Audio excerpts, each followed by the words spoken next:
Quando o meu eu e o meu orgulho descer comigo e se misturar com as águas do rio, então subirei como Naamã curado.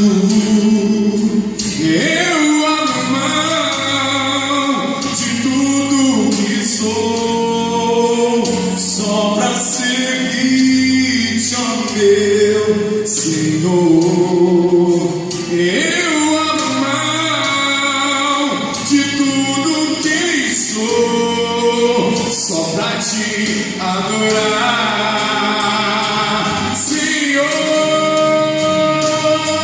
Senhor.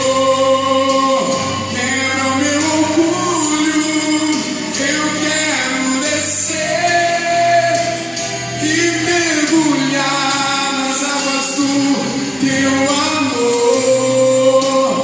Me purifica, eu quero ser limpo como Naamã do teu poder,